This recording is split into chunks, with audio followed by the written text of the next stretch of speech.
Good morning, dear students. Welcome to your English class. So, we have finished the chapter Blackwood House in the last class. Today, we are going to discuss the grammar and vocabulary section in detail. Okay. So, we are going to discuss the grammar section. Take page number 107 from your textbook. In this grammar section, we are going to discuss about conditionals or conditional clauses. There are three types of conditionals or conditional clauses. Type 1 conditional, type 2 conditional, and type 3 conditional. Three types of conditionals are there. Type 1 conditional expresses a probable condition. Type 2 conditional expresses an improbable condition. And type 3 conditional expresses an impossible condition. അതായത് 3 type of conditionals ആണുള്ളത്. Type 1 conditional, type 2 conditional and type 3 conditional. ഇതിൽ type 1 conditional ഒരു probable കണ്ടീഷനെയാണ് സൂചിപ്പിക്കുന്നത്. അതായത് type 1 കണ്ടീഷണലിൽ നടക്കാൻ സാധ്യതയുള്ള ഒരു കണ്ടീഷനെ കുറിച്ചാണ് പറയുന്നത്. ടൈപ്പ് 2 കണ്ടീഷണലിൽ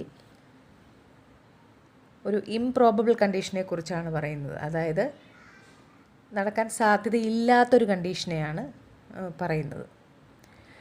ഇനി ടൈപ്പ് 3 കണ്ടീഷണലിൽ ഇമ്പോസിബിൾ ആയിട്ടുള്ളൊരു കണ്ടീഷനെ കുറിച്ചാണ് പറയുന്നത്. അതായത് നടക്കാൻ ഒട്ടും സാധ്യതയില്ലാത്ത ഒരു കണ്ടീഷനെ കുറിച്ചാണ് ടൈപ്പ് 3 കണ്ടീഷണലിൽ പറയുന്നത്. So we shall discuss the grammar section. Take page number 107. In this section, we are going to see conditionals or conditional clauses. Conditional clauses അല്ലെങ്കിൽ conditionals ആണ് നമ്മൾ ഈ സെക്ഷനിൽ കാണാൻ പോകുന്നത്. There are 3 types of conditionals or conditional clauses. First conditional, second conditional and third conditional. ഇങ്ങനെ first കണ്ടീഷനിൽ നിന്ന് സെക്കൻഡ് കണ്ടീഷനിൽ നിന്ന് തേർഡ് കണ്ടീഷനിൽ നിന്ന് 3 ആയിട്ട് കണ്ടീഷണൽ തിരിച്ചിരിക്കുന്നു. ഈ കണ്ടീഷണൽസിലെ ഈഫ് ക്ലോസ് എന്നും പറയാം. കണ്ടീഷണൽ ക്ലോസിനെ ഈഫ് ക്ലോസ് എന്നും പറയാം. ഫസ്റ്റ് കണ്ടീഷണൽ എന്ന് പറയുന്നത് പ്രോബബിൾ കണ്ടീഷനാണ്. അതായത് ഫസ്റ്റ് കണ്ടീഷണൽ എന്ന് പറഞ്ഞാൽ പ്രോബബിൾ കണ്ടീഷനാണ്. അതായത് നടക്കാൻ സാധ്യത ഉള്ള ഒരു കാര്യമാണ് ഫസ്റ്റ് കണ്ടീഷണലിൽ പറയുന്നത്. സെക്കൻഡ് കണ്ടീഷണൽ സൂചിപ്പിക്കുന്നത് ഇംപ്രോബബിൾ കണ്ടീഷനെയാണ്. അതായത് നടക്കാൻ സാധ്യതയില്ലാത്ത ഒരു കണ്ടീഷനെക്കുറിച്ച് പറയുന്നതാണ് സെക്കൻഡ് കണ്ടീഷണൽ. ഇനി തേർഡ് കണ്ടീഷണൽ പറയുന്നത് നടക്കാൻ ഒട്ടും സാധ്യതയില്ല, അതായത് ഇമ്പോസിബിൾ കണ്ടീഷനെയാണ് തേർഡ് കണ്ടീഷണൽ സൂചിപ്പിക്കുന്നത്. Now, read these sentences. You will be sorry if you buy the house. Second sentence. If I had some money, I could buy Black House for myself. Third one. I would not have found out the truth if I had not stayed in Blackwood House on Tuesday. ഇവിടെ 3 types of sentences കാണാൻ സാധിക്കും. ഓരോ first സെൻറ്റൻസിനെ കാണാം. അതിൽ 2 sections ആയിട്ടാണ് ആ സെൻറ്റൻസിനെ divide ചെയ്തേക്കുന്നത്. ഒരു പോർഷൻ ബ്ലൂവിൽ ഹൈലൈറ്റ് ചെയ്തിട്ടുണ്ട്, if you buy the house. Another portion in the same sentence you will be sorry. അങ്ങനെ 2 പാർട്ടായിട്ടാണ് ആ സെൻറ്റൻസ് കാണാൻ പറ്റുന്നത്. അത് if you buy the house എന്നുള്ളത് ഈഫ് ക്ലോസ് അല്ലെങ്കിൽ കണ്ടീഷണൽ ക്ലോസ് എന്ന് പറയും. യു വിൽ ബി സോറി എന്നുള്ള പാർട്ട് മെയിൻ ക്ലോസ് എന്ന് പറയും. ഈ ഈഫ് ക്ലോസ് അല്ലെങ്കിൽ കണ്ടീഷണൽ ക്ലോസിനെ സബോർഡിനേറ്റ് ക്ലോസ് എന്നും പറയും. അതിനകത്ത് യു വിൽ ബി സോറി എന്നുള്ള part main words in colour in these sentences are conditional clauses. In sentence 1, we have used the first or type 1 conditional. We use the first conditional to express or suggest an action that is likely to occur or always occurs. ഇവിടെ first conditional, അതായത് നമ്മൾ ആ കണ്ട 3 സെൻറ്റൻസിലും coloured portion എന്ന് പറയുന്നത് conditional clauses ആണ്, അല്ലെങ്കിൽ if closes ആണ് എന്ന് നമ്മൾ നേരത്തെ കണ്ടു. ഇവിടെ ഫസ്റ്റ് കണ്ടീഷണൽ എന്ന് പറയുന്നത് ഒരു പ്രോബബിൾ കണ്ടീഷൻ, ഒരു സാധ്യതയുള്ള കണ്ടീഷനെയാണ് സൂചിപ്പിക്കുന്നത്. അതായത് ഒരു കാര്യം നടക്കാൻ സാധ്യതയുണ്ട് എന്നുള്ളത്. We use the first conditional to express or suggest an action that is likely to occur or always occur. അത് സാധാരണയായിട്ട് നടക്കുന്ന അല്ലെങ്കിൽ നടക്കാൻ സാധ്യതയുള്ള ഒരു കാര്യത്തെയാണ് ഫസ്റ്റ് കണ്ടീഷണലിൽ പറയുന്നത്. We usually use if plus present form of the verb in the conditional clause and future in the main clause. സാധാരണയായിട്ട് നമ്മൾ ഈ കണ്ടീഷണൽ ക്ലോസ്, ഫസ്റ്റ് കണ്ടീഷണൽ ക്ലോസിൽ യൂസ് ചെയ്യുന്നത് ഈഫ് ക്ലോസിൽ ഈഫ് കഴിഞ്ഞിട്ട് present form of the verb അല്ലെങ്കിൽ V1 form ആണ് use ചെയ്യുന്നത്.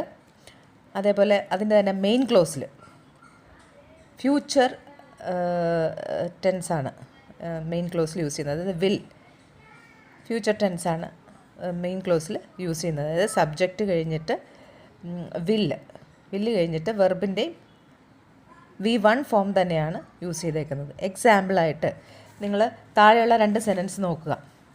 If I see Midhun, I will give him your message.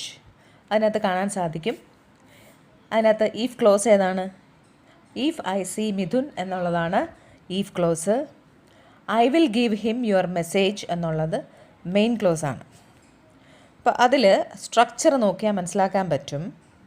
അപ്പോൾ നമ്മൾ പറഞ്ഞു ഫസ്റ്റ് കണ്ടീഷണൽ എന്ന് പറയുന്നത് നടക്കാൻ സാധ്യതയുള്ള ഒരു കാര്യത്തെക്കുറിച്ച് അല്ലെങ്കിൽ പ്രോബബിൾ കണ്ടീഷനെ സൂചിപ്പിക്കുന്നതാണ് ഫസ്റ്റ് കണ്ടീഷണൽ എന്ന് നേരത്തെ പറഞ്ഞു. അപ്പോൾ if I see Mithun I will give him your message. ഇതിനകത്ത് ഈഫ് ക്ലോസ് എന്ന് പറയുന്നത് ഏതാണ്? ഇഫ് ഐ സീ മിഥുൻ എന്നുള്ളതാണ് if clause. I will give him your message എന്നുള്ളതാണ് ഇതിനകത്തെ മെയിൻ ക്ലോസ്. അപ്പം അതിനകത്ത് ഈഫ് ക്ലോസിലെ, ആ സെൻറ്റൻസിലെ ഈഫ് ക്ലോസിലെ ഇഫ് ഐ സീ മിഥുൻ എന്നുള്ളതിൻ്റെ സ്ട്രക്ചർ ഒന്ന് നോക്കിക്കേ. അവിടെ ഐ എന്നുള്ള സബ്ജക്റ്റ് കഴിഞ്ഞിട്ട് സി എന്നുള്ള വെർബാണ് വന്നേക്കുന്നത്. സി എന്നുള്ളത് പ്രസൻറ്റ് ടെൻസാണ് അല്ലെങ്കിൽ V1 ഫോമാണ്. അതായത് സബ്ജക്റ്റ് പ്ലസ് V1 ഫോമാണ് അവിടെ ഈഫ് ക്ലോസിൽ വന്നേക്കുന്നത്. ഇനി അതിനകത്ത് തന്നെ മെയിൻ ക്ലോസ് നോക്കുക. I will give him your message. അവിടെ എങ്ങനെയാണ് സ്ട്രക്ചർ വന്നേക്കുന്നത്? Subject plus will plus give എന്നുള്ളത് എന്താണ്? V1 ഫോമാണ് അല്ലേ? സോ അവിടുത്തെ ഈഫ് ക്ലോസിൽ ഇഫ് ഐ സി മിഥുൻ എന്നുള്ളതിൽ സബ്ജക്റ്റ് പ്ലസ് V1 ഫോമാണ് വന്നേക്കുന്നത്. അതായത് ഐ പ്ലസ് സി, അതാണ് ഉദ്ദേശിച്ചത്. ഇനി അതിനകത്ത് തന്നെ ആ സെൻറ്റൻസിലെ തന്നെ മെയിൻ ക്ലോസിൽ ഏതാണ് വന്നേക്കുന്നത്? സബ്ജക്റ്റ് ഏതാണ്? I plus will plus give എന്നുള്ളത് ഏത് ഫോമാണ്? V1 ഫോമാണ്. അതേപോലെ തന്നെ ആ ഇഫ് കണ്ടീഷൻ ഫസ്റ്റ് കണ്ടീഷനിൽ തന്നെ വേറൊരു സെൻറ്റൻസ് കൊടുത്തിട്ടുണ്ട്. If you put sugar in hot milk it will dissolve. If you put sugar in hot milk it will dissolve. അതിനകത്ത് ഈഫ് ക്ലോസ് ഏതാണ്? If you put sugar in hot milk എന്നുള്ളതാണ് അതിനകത്ത് if close. അതിനകത്ത് main close ഏതാണ്? It will dissolve എന്നുള്ളതാണ് അതിനകത്ത് main close. ഇനി അതിൻ്റെ സ്ട്രക്ചർ ഒന്ന് നോക്കിക്കേ. If you put sugar in hot milk, അതിനകത്ത് യു എന്നുള്ളത് സബ്ജക്റ്റ്, പുട്ട് എന്നുള്ളത് V1 ഫോം അല്ലേ? If clause if you put sugar in hot milk എന്നുള്ളതിൽ യു എന്നുള്ള സബ്ജക്റ്റ് വന്നു. അതിനുശേഷം അതിനകത്ത് വെർബ് വന്നേക്കുന്നത് V1 ഫോമാണ്. ഇനി അതിനകത്ത് തന്നെ മെയിൻ ക്ലോസ് നോക്ക്. It will dissolve.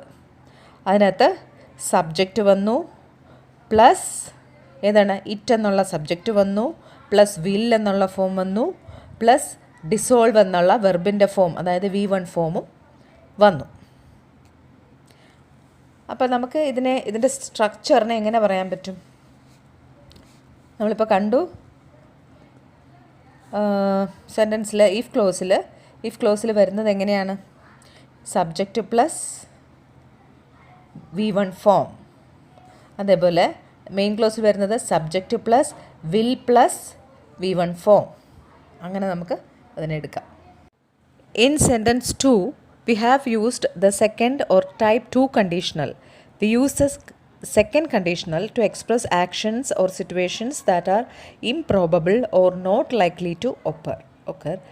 In sentence 2, the speaker is imagining a situation.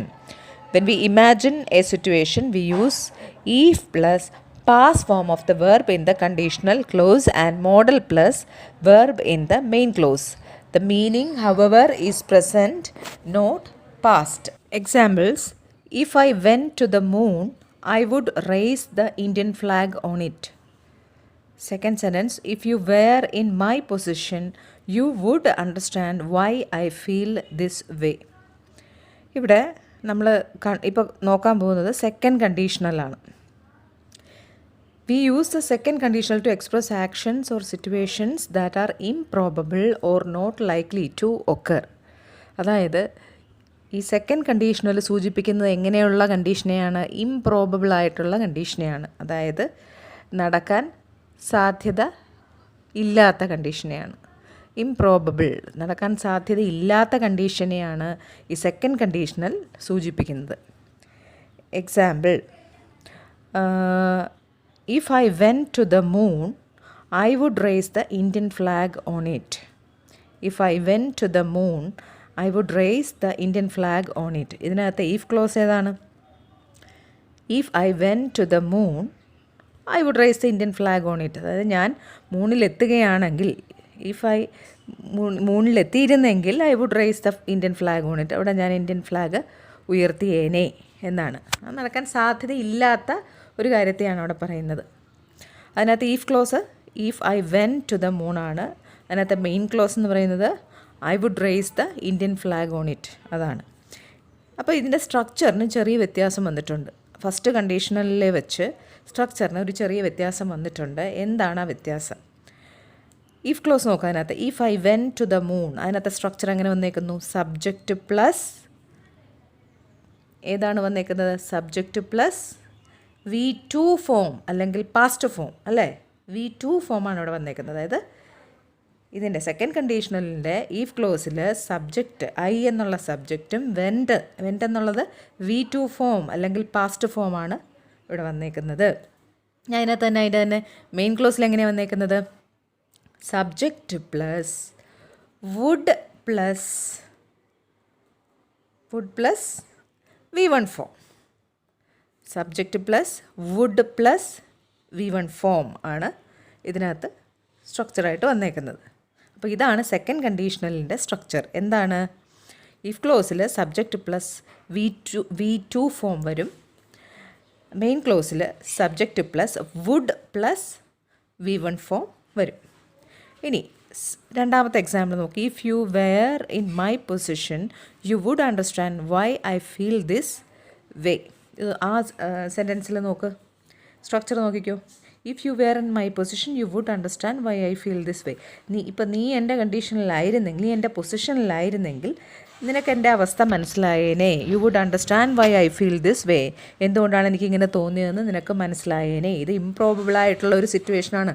അതായത് നടക്കാൻ സാധ്യതയില്ലാത്ത ഒരു സിറ്റുവേഷനെ കുറിച്ചാണ് ഇവിടെ പറയുന്നത്. അപ്പോൾ ഇവിടെ ഇതിൻ്റെ സ്ട്രക്ചർ എങ്ങനെയാണെന്ന് നോക്കിക്കേ. നമ്മളിപ്പോൾ പറഞ്ഞ പോലെ തന്നെ സ്ട്രക്ചർ കറക്റ്റല്ലേ നോക്കിക്കേ. If you were in my position എന്നുള്ള ഇതിൽ നോക്കൂ, ഇഫ് ക്ലോസിൽ എങ്ങനെ വന്നേക്കുന്നത്? സ്ട്രക്ചർ എങ്ങനെ വന്നേക്കുന്നത് നോക്ക്. യു എന്നുള്ള സബ്ജക്റ്റ് പ്ലസ് വെയർ എന്നുള്ള V2 ഫോമാണ് അവിടെ വന്നേക്കുന്നത്. If you were in my position V2 ആണ് അവിടെ വന്നേക്കുന്നത്. അതേപോലെ തന്നെ അതിൻ്റെ മെയിൻ ക്ലോസിൽ you would understand why I feel this way. You plus subject plus would plus V1 ഫോമാണ് അവിടെ വന്നേക്കുന്നത്. അപ്പോൾ ഇതാണ് സെക്കൻഡ് കണ്ടീഷണലിൻ്റെ ഫോം. ഈ ഫോംസ് എല്ലാം ഓരോ ഫസ്റ്റ് സെക്കൻഡ് തേർഡ് കണ്ടീഷണൽസിൻ്റെ ഫോംസ് ലാസ്റ്റ് ഒന്നുകൂടെ മെൻഷൻ ചെയ്യാം നമുക്ക്. ഓക്കെ, അപ്പോൾ ഇതാണ് അതിൻ്റെ സ്ട്രക്ചർ. ഇനി in sentence 3 we have used the third or type 3 conditional. we use the third conditional to talk about imagined actions or events that could have happened but did not happen. In sentence 3, the speaker talks about an unreal past event, a thing that did not happen.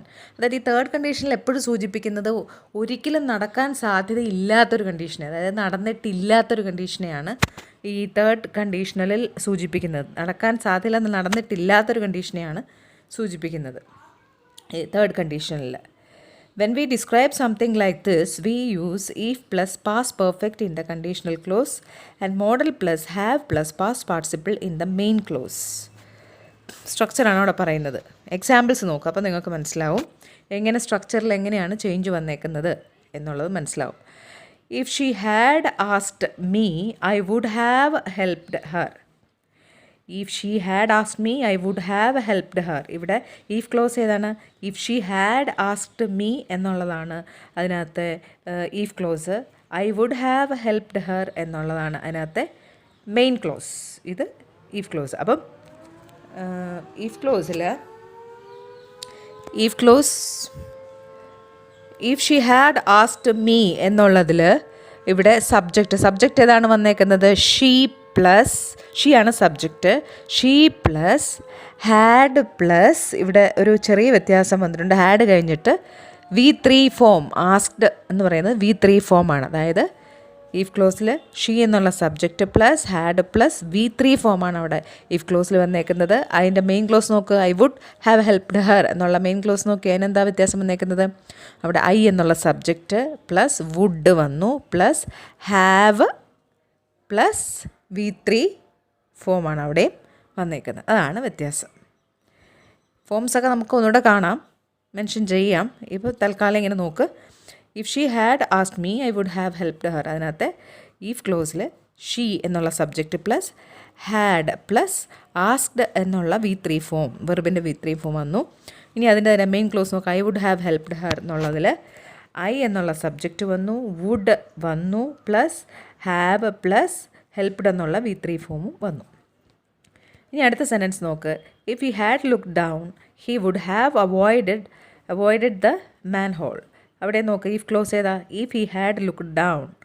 If he had look down എന്നുള്ള if ക്ലോസിൽ എങ്ങനെ വന്നേക്കുന്നത്? Subject ഏതാ? He plus had plus looked എന്നുള്ള വെർബിൻ്റെ V3 ഫോമാണ്. അതേപോലെ അതിനകത്ത് മെയിൻ ക്ലോസ് നോക്ക്. He would have avoided the manhole എന്നുള്ളതിൽ എന്താണ്? ഹി എന്നുള്ള subject plus would plus have plus avoided എന്നുള്ളത് V3 ഫോമാണ്. അപ്പോൾ അതാണ് അതിൻ്റെ സ്ട്രക്ചർ. തേർഡ് കണ്ടീഷണലിൻ്റെ സ്ട്രക്ചർ അതാണ്. അപ്പോൾ when an if clause comes first in a sentence it is followed by a comma.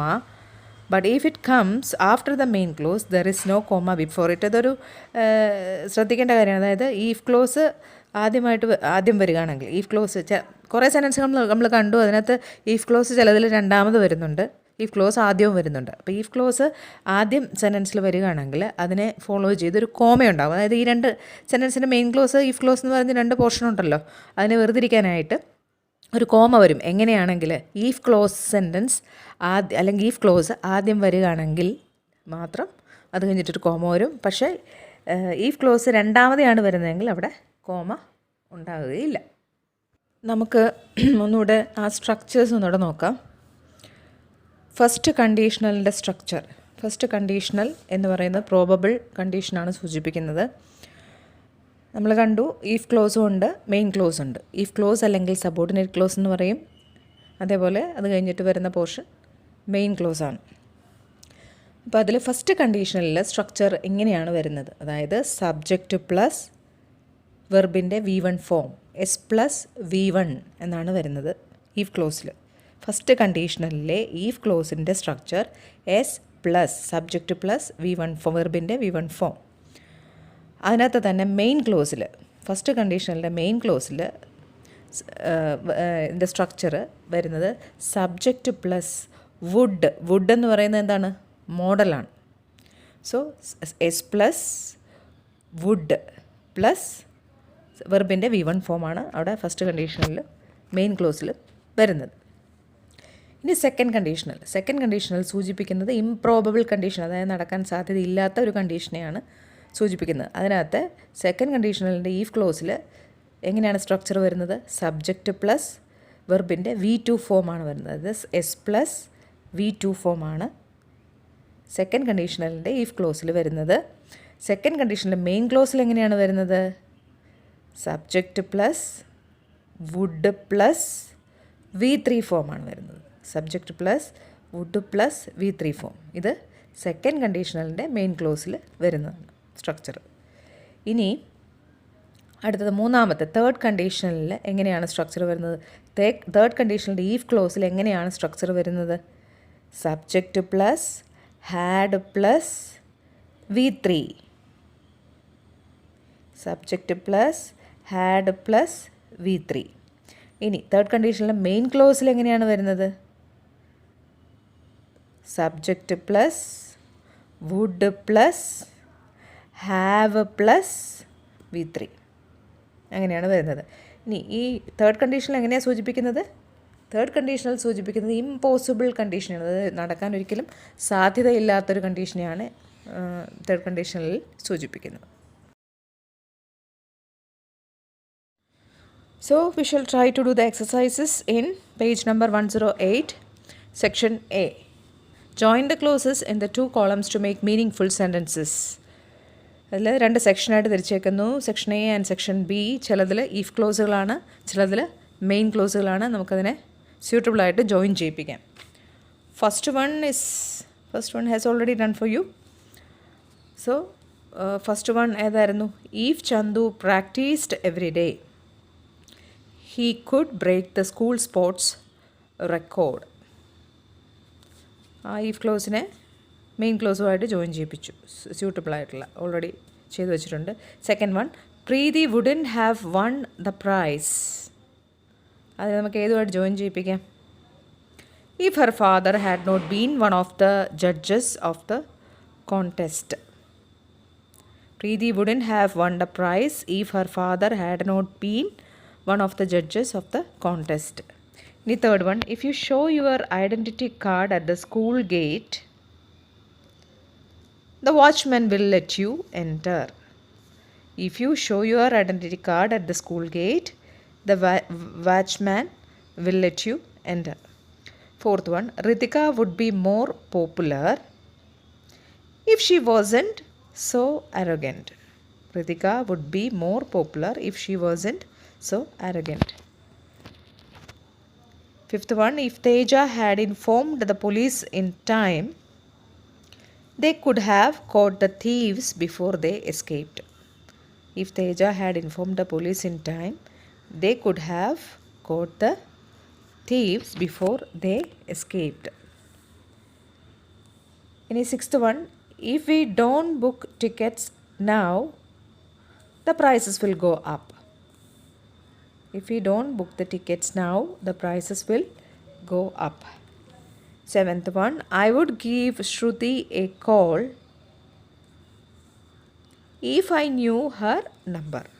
I would give Shruti a call if I knew her number. Now section B, rewrite these sentences using conditional clauses. Mention if you are using the type 1, type 2 or type 3 conditional.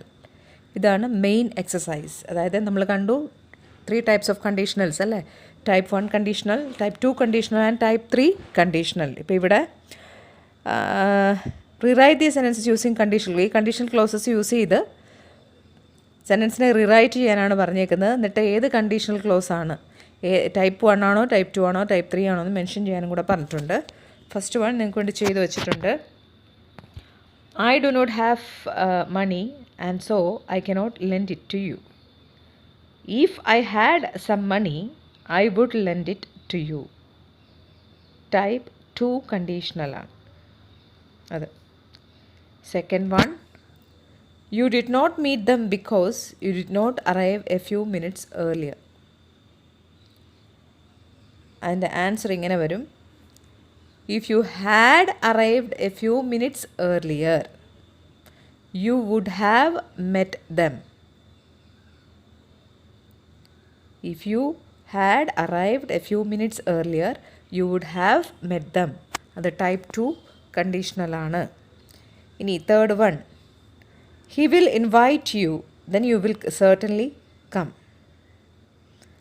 Answer, if he invites you, you will certainly come.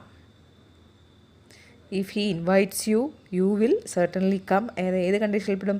Type 1 കണ്ടീഷണലിൽ പെടും. ഇനി fourth one, she is disappointed because you did not keep your promise. Answer, if you had kept your promise, she would not have been disappointed. If you had kept your promise, she would not have been disappointed. അത് type 3 കണ്ടീഷണലാണ്. ഇനി fifth one, Aman did not eat breakfast and so he fainted during assembly. Answer, if Aman had eaten breakfast, he would not have fainted during assembly. If Aman had eaten breakfast, he would not have fainted during assembly. അത് type 3 കണ്ടീഷണലാണ്. Type 3 കണ്ടീഷണലാണത്. Number 6, Arvind may fail to qualify for the final. His coach will be shocked. Answer, if Arvind fails to qualify for the final, his coach will be shocked. If Arvind fails to qualify for the final, his coach will be shocked. അത് type 1 കണ്ടീഷണലാണ്. The seventh one, if Simran did not remember to close the door, the cat got inside the house. Answer, if Simran had remembered to close the door, the cat would not have got inside the house. If Simran had remembered to close the door, the cat would not have got inside the house. അത് type 3 കണ്ടീഷണലാണ്. Next 8th one, I am not the principal, otherwise I will make yoga compulsory for all students. 8th one. Answer is, if I was the principal, I would make yoga compulsory for all students. If I was the principal, I would make yoga compulsory for all students. അത് type 2 കണ്ടീഷണലാണ്. 9th one, I hope our team wins. We can have a celebration. Answer, if your team wins, we will have a celebration. If your team wins, we will have a celebration. അത് type 1 കണ്ടീഷണലാണ്. ഇവിടെ നമുക്ക് ഓരോ സെൻറ്റൻസും, ഈ എക്സസൈസിൽ ഓരോ സെൻറ്റൻസും കാണുമ്പോൾ നമുക്ക് മനസ്സിലാകും അത് ഏത് ടൈപ്പ് 1 കണ്ടീഷണലാണോ 2 ആണോ 3 ആണോ എന്നുള്ളത് നമുക്ക് മനസ്സിലാവും. കാരണം നമ്മൾ ഓൾറെഡി ഡിസ്കസ് ചെയ്ത് കഴിഞ്ഞു. ടൈപ്പ് 1 കണ്ടീഷണൽ എന്ന് പറയുന്നത് പ്രോബബിൾ കണ്ടീഷനെയാണ് സൂചിപ്പിക്കുന്നത്. അതായത് നടക്കാൻ സാധ്യതയുള്ള കണ്ടീഷൻസിനെ സൂചിപ്പിക്കാനാണ് ടൈപ്പ് 1 കണ്ടീഷണൽ യൂസ് ചെയ്യുന്നതെന്ന് നമ്മൾ പഠിച്ചു. അതേപോലെ ടൈപ്പ് 2 കണ്ടീഷനിൽ യൂസ് ചെയ്യുന്നത് ഇംപ്രോബബിൾ കണ്ടീഷനെ സൂചിപ്പിക്കാനാണ്. അതായത് നടക്കാൻ സാധ്യതയില്ലാത്ത കണ്ടീഷനെ സൂചിപ്പിക്കാനാണ് ടൈപ്പ് 2 കണ്ടീഷനിൽ യൂസ് ചെയ്യുന്നതെന്ന് പറഞ്ഞു. അതേപോലെ ടൈപ്പ് 3 കണ്ടീഷണൽ എന്ന് പറയുന്നത് ഇമ്പോസിബിൾ, ഒരിക്കലും നടക്കാൻ സാധ്യതയില്ലാത്ത അല്ലെങ്കിൽ നടന്നിട്ടില്ലാത്ത കണ്ടീഷനിലാണ് അങ്ങനെയുള്ള കാര്യങ്ങളെ കാണിക്കാനാണ് ടൈപ്പ് 3 കണ്ടീഷനിൽ യൂസ് ചെയ്യുന്നതെന്ന് നമ്മൾ പറഞ്ഞു. അപ്പോൾ നമ്മൾ എക്സസൈസ് ചെയ്യുമ്പോൾ ഏത് ടൈപ്പാണെന്ന് മനസ്സിലാക്കിയിട്ട് അതിൻ്റെ സ്ട്രക്ചറിലേക്ക് ആക്കുക ഓരോ സെൻറ്റൻസും. അങ്ങനെയാണ് നമ്മൾ ഇത്രയും എക്സസൈസസ് ചെയ്തത്. ഓരോ സെൻറ്റൻസും നമ്മളങ്ങനെയാണ് ചേഞ്ച് ചെയ്തത്. നിങ്ങൾ ഒന്ന് നോക്കണം എങ്ങനെയൊക്കെയാണ് ആ ചേഞ്ചസ് വന്നിരിക്കുന്നത്. Okay, now the vocabulary section from the same page 108. Read these sentences. The price of houses in Overwood is going up. Mr. Cooper wanted the price of Blackwood House to come down to £800. ഈ രണ്ട് സെൻറ്റൻസിൽ first സെൻറ്റൻസിൽ going up highlight ചെയ്തിട്ടുണ്ട്. Second സെൻറ്റൻസിൽ come down highlight ചെയ്തിട്ടുണ്ട്. ഇതിനെ രണ്ടിനെയും പറയുന്നത് ഫ്രേസൽ വെർബ്സ് ആണ്. ഫ്രേസൽ വെർബ്സ് എന്നാണ് പറയുന്നത്. ഇതിൻ്റെ ഒരു കോമ്പിനേഷൻ എന്ന് പറയുന്നത് വെർബ് പ്ലസ് പ്രിപ്പോസിഷനാണ്. ഗോയിങ് പ്ലസ് അപ്പ്, അല്ലെങ്കിൽ രണ്ടാം സെൻറ്റൻസിൽ കം പ്ലസ് ഡൗൺ, അതായത് ഇതാണ് phrasal verbs. The words in color are phrasal verbs. Phrasal verbs are verb plus preposition combinations that mean something other than the meaning of the individual words. In these sentences, going up means becoming higher and come down means to become lower. ഇതിൽ ഈ phrasal വെർബ്സിൻ്റെ ഒരു പ്രത്യേകത എന്ന് പറയുന്നത് അത് individually ആ വേർഡിനെ എടുക്കുമ്പോഴത്തേക്ക് ഒരു meaning ആണെങ്കിൽ ഈ വെർബ് പ്ലസ് കോമ്പിനേഷൻ വരുമ്പോഴത്തേക്ക് അതിൻ്റെ മീനിങ് മാറുകയാണ്. ഈ രണ്ട് കോമ്പിനേഷനും കൂടെ വരുമ്പോഴത്തേക്ക് വെർബ് പ്ലസ് പ്രിപ്പോസിഷൻ കോമ്പിനേഷൻ വരുമ്പോൾ അതിൻ്റെ മീനിങ് മാറുന്നു. ഗോയിങ് അപ്പ് എൻ്റെ മീനിങ് വരുന്നത് becoming higher. Come down means to become lower. അങ്ങനെ ഗോയിങ് അപ്പിൻ്റെ അർത്ഥം വരുന്നത് ബിക്കമിങ് ഹയർ, ഉയരത്തിലേക്ക് പോവുക എന്നുള്ള അർത്ഥം ഗോയിങ് അപ്പ്. കം ഡൗൺ എന്ന് പറഞ്ഞാൽ ബിക്കം ലോവർ, താഴേക്ക് വരിക എന്നുള്ള അർത്ഥം. ഇനി match these verbs into their meanings, അതായത് കുറേ ഫ്രേസൽ വേർബ്സ് കൊടുത്തിട്ടുണ്ട്, അതിൻ്റെ മീനിങ് കറക്റ്റ് മീനിങ്ങുമായിട്ട് മാച്ച് ചെയ്യുക എന്നുള്ളതാണ് എക്സസൈസ്. ഫസ്റ്റ് വൺ ഓൾറെഡി ചെയ്തിട്ടുണ്ട്, put off. Answer or it's meaning is postpone, നീക്കി വയ്ക്കുക. നെക്സ്റ്റ് ബ്രിങ് എബൌട്ട് രണ്ടാമത്തെ, അതിൻ്റെ മീനിങ് കോസ്, കാരണമായിരിക്കുക എന്നുള്ള അർത്ഥം. അല്ലെങ്കിൽ ചേഞ്ചസ്, ബ്രിങ് അബൌട്ട് എന്ന് പറഞ്ഞാൽ എന്തെങ്കിലും ഒരു കാര്യം ഇതിന് ചേഞ്ച് വരുത്തുക, അല്ലെങ്കിൽ ഒരു കാരണമായിരിക്കും, എന്തെങ്കിലും ചേഞ്ച് വരാനൊരു കാരണമായിരിക്കുക എന്നുള്ള ബ്രിങ് അബൌട്ട്, ഒരു നടപ്പിൽ വരുത്തുക എന്നൊക്കെയുള്ള അർത്ഥം. ഇനി തേർഡ് വൺ കോൾ ഓഫിൻ്റെ മീനിങ് ക്യാൻസൽ, അത് നിർത്തലാക്കുക എന്നുള്ള അർത്ഥം. ഫോർത്ത് വൺ ഫോൾ എപ്പാർട്ടിൻ്റെ meaning break into pieces, അതായത്